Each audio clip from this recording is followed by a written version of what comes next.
when it came to those early days of the Marvel Cinematic Universe and figuring out exactly who Marvel Studios could afford and make their upcoming characters, one such character that was very important to the overall MCU was, of course, Captain America. Originally, Chris Evans was never even considered because of his association with the Fantastic Four. So when it came to building out what looks like the ideal Captain America, Jake Gyllenhaal was the blueprint.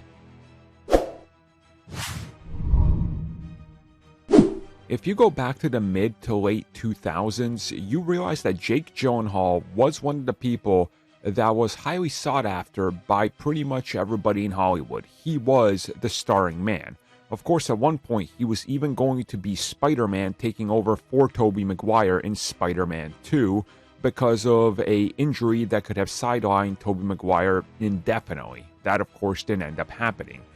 But one of the names that was up for, or at least rumored for, Captain America very early on was, of course, Jake Gyllenhaal.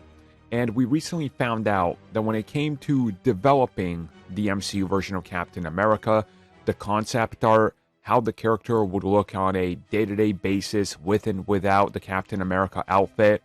they went to Jake Gyllenhaal as the go-to example of the type of actor or even the actor that they wanted. And they would look at him and they would take inspiration from that because it was just something that was very well easy to adapt, which was that type of look. And I think, without them saying it, you could probably look at something like Jarhead probably as an example of him in that film going, you know what,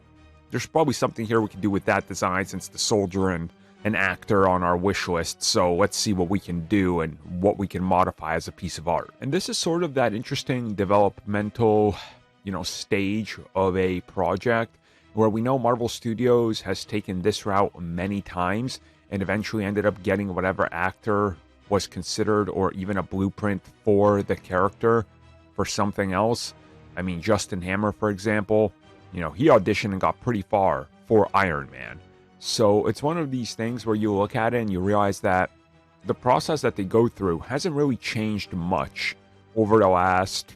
entire existence of the MCU, but also Hollywood now, because there's a lot of this happening now where before you literally use the actor that you hope to get and you go after them and pay them unlimited amounts of money almost, it seemed like, We've heard stories about them going, we want George Clooney, okay? So they literally write everything around George Clooney, and then they're like, now we got to pay him unlimited amounts of money because if he says no, we have nothing else and we're back to square one. So it's changed a lot, and if you really think about it, Captain America could have been really different had Jake Gyllenhaal been cast, because him and Chris Evans, not that many similarities when it comes to their acting style.